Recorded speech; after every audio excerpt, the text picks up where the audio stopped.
Good evening, everybody. I am the proud graduate of Bank Street's Infant and Family Development Program, and it's an honor to be here tonight, recognizing the career of one of our true heroes in early childhood, Lynn Strauss. Tonight, I'd like to talk about Bank Street and connection. In graduate school, while we focused on the development of babies and their families, incredible faculty, like my mentor, Virginia Casper, was simultaneously focused on our development as educators, helping us to recognize that everything begins at birth: attachment, relationships, learning, and potential success. They gave each of us the opportunity to see children as unique human beings connected to all of humanity. I was fortunate to be placed at Beth Israel Medical Center's neonatal intensive care unit. There I was able to connect with teams of professionals who spent every waking moment tending to and monitoring the lives of our most fragile citizens. It was there I discovered that every baby is a gift. Every parent matters. Every family needs support to grow, develop, and succeed. It changed my life and cemented my path. The connections I have made at Bank Street have sustained and supported me for years. So many of you are in the room tonight, and I am deeply grateful for your partnership, your honesty, and your incredible humor. This connection among networks of support and guidance is what sets Bank Street apart. It's essential to nurturing each of us along our path. And finally, and most importantly, I'd like to talk about our connection to our heroic past. The first generation of early childhood advocates and educators, like Lynn Strauss, are trailblazers and true heroes. When recently visiting my program, First Step NYC, Lynn joined right into the infant room, observing and delighting in the ongoing back and forth of teacher to child and child to teacher. Just watching her joyful self there reminded me of her dazzling influence and dedication to our field. We all know babies and families need connection to succeed. We are connected to you, Lynn, and you are connected to us, and we are all connected to each other. And for that, I am eternally grateful. Thank you. Thank you. I am really so honored to be here tonight and to be honored with these other amazing educators. I really want to thank Lynn Strauss for suggesting that alumni be honored as well. That is such a generous move on her part. Although I received my master's from Bank Street close to 30 years ago, I have no doubt that the educational leader I am today is tied to so many of the experiences I had during my time at Bank Street. I can think of so many specific highlights, more than I have time to talk about in just about 2 minutes, but when I put them together, what most of them have in common is the emphasis on respecting children and adults, of putting ourselves in other people's shoes, or as those 8th graders said so eloquently, learning to think about all different perspectives, and of course, of doing what is right for children. That shaped who I was as a teacher and who I am as a principal. I have to begin with O&R, that famous observation and recording class I had with Leah, whose last name I can't remember. Sorry? Yes, Leah Levenger. Learning how important it was to look closely and objectively at children, to try to understand them, to empathize with them, was a truly amazing experience. I remember my O&R child so well, and I learned so much from my study of him, so much that has stayed with me all these years. I also had remarkable student teaching experiences. It was not only the opportunity to learn from these master teachers, which was truly extraordinary, but also the experience of processing all this in advisory with Eva Haberman and a wonderful group of pre-service educators. There are so many other examples that I carry with me on an almost daily basis. Talking to a parent in my school who can't understand why her first grader can read a word on one page and forget it on the next. I refer back to the experience I had in a reading course at Bank Street, where we had to learn a simple book in Greek. I certainly experienced what it was like to be able to read a word on one page and completely forget it on the next. When I give feedback to teachers in my school who are keeping young children on the rug too long and losing them, I have the voice of Judith, my Bank Street reading teacher, whose last name I also can't remember, in my head saying, never keep young children on the rug more than 15 minutes. Although 30 years later, I am having trouble remembering the last names of most of my professors, I have no trouble remembering that they treated us with great respect.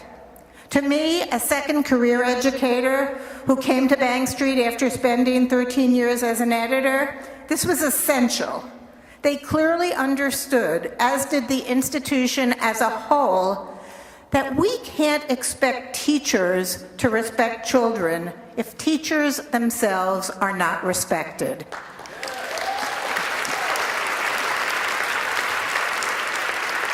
Unfortunately, we live in a time when it seems as if large segments of the general public and the government have lost sight of that.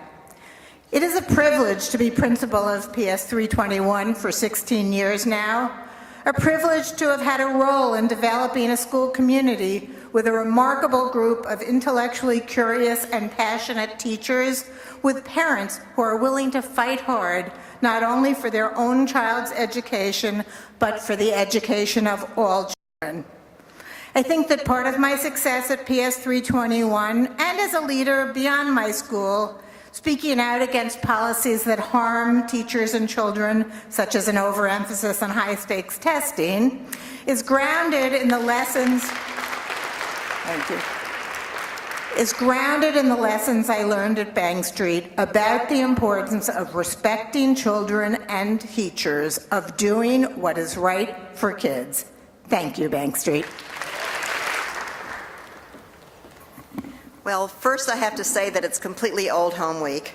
It's an amazing experience to be here, to see friends who were parents in the School for Children with me, to see the teachers who taught my children, from Joan Cinadella to Judy Jablon to Amy Dombrow, and to now see the next group of leaders like Javade, who was a classmate of my children's, move into a leadership position.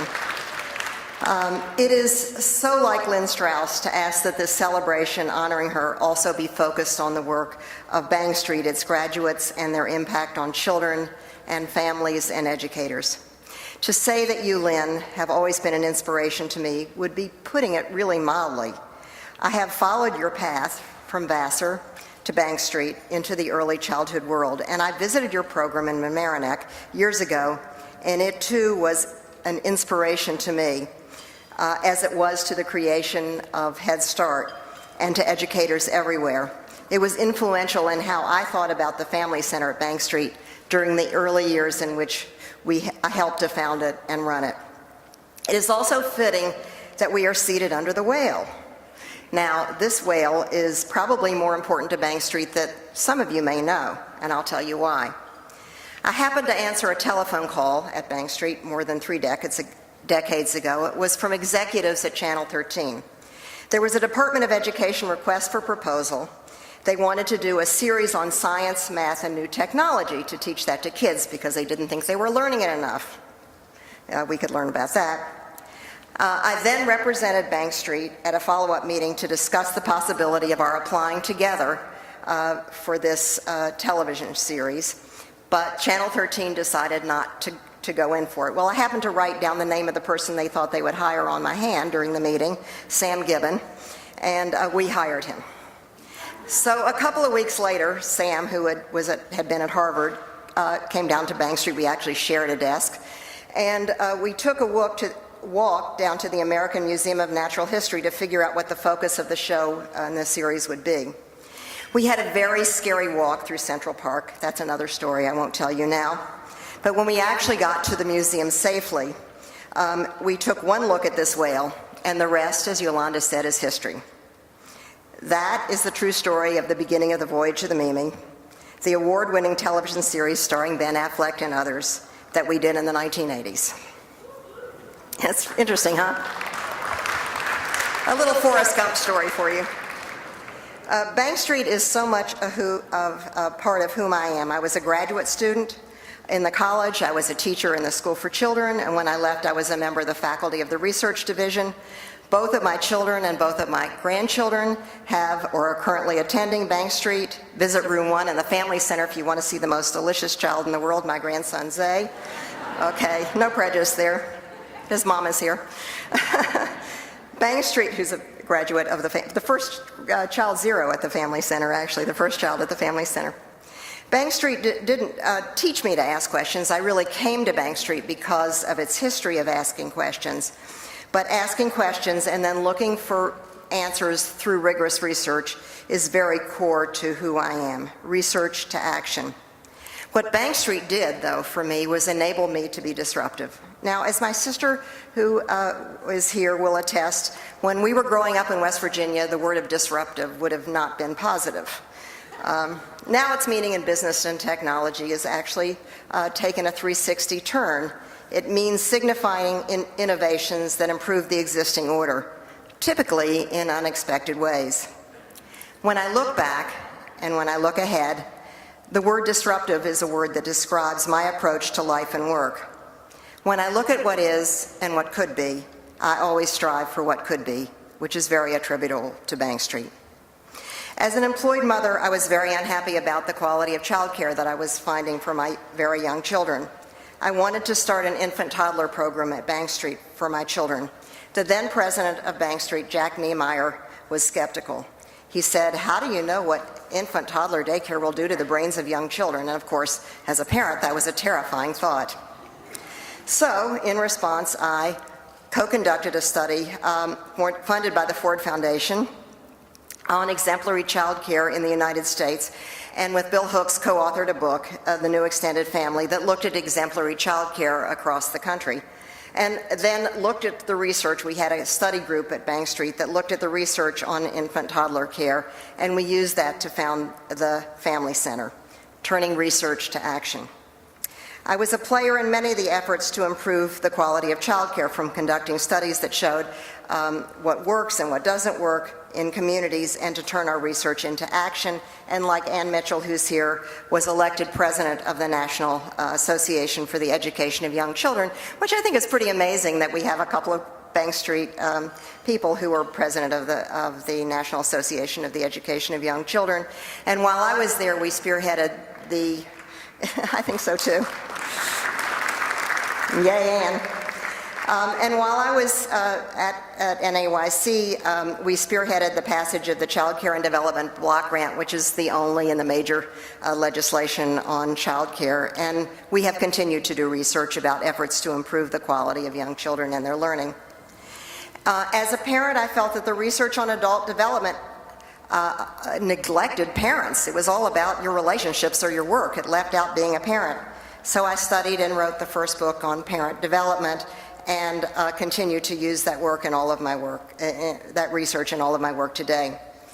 As a professional, I also saw that the work on people's personal and family life was left out of, there was one separate domain that was work, and there was one separate domain that was family life, and they weren't brought together. So in response, I was a founder, one of the founders of the field of work and family life, and co-founded the Families and Work Institute, and a couple of my staff with Bank Street Connections are here tonight, Jenny and Barbara Norcher-Brahms, Jenny Portnoff.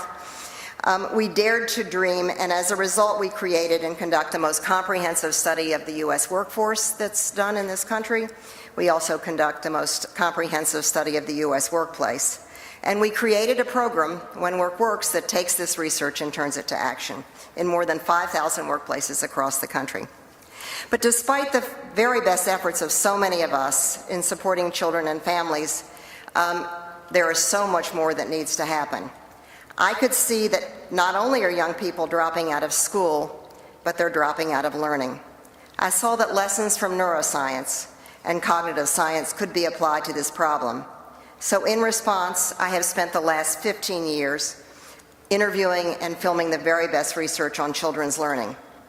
I could see that promoting what's called executive function skills, and no, it's not some guy in a pinstripe suit bossing around in your brain. It's the part of our brain that pulls together our social and emotional and cognitive capacities to achieve goals, much as you heard from the students today, are absolutely necessary if kids are to thrive. And so I wrote Mind in the Making. And I have worked with my colleagues in translating these into modules that are now all over the country, including in several states. We have grants that our sites have won, including several I3 and Race to the COP grants on family engagement types. We're trying to not only work at reinventing education, but we're working at reforming pediatric care so that pediatricians actually know child development and can use that in helping families deal with behavioral problems and turn those into solutions to teach life skills. We're working with college and universities. We're working with museums and libraries and with children's media, research to action. Bank Street is so much a part of who I am and have become. I could never have done any of this without Bank Street. I always feel that it's my spiritual or intellectual home. If Bank Street hadn't encouraged me from my earliest days as a teacher to ask questions and look for the answers, and then translate that research to action. Congratulations, Lynn, and thank you, Bank Street.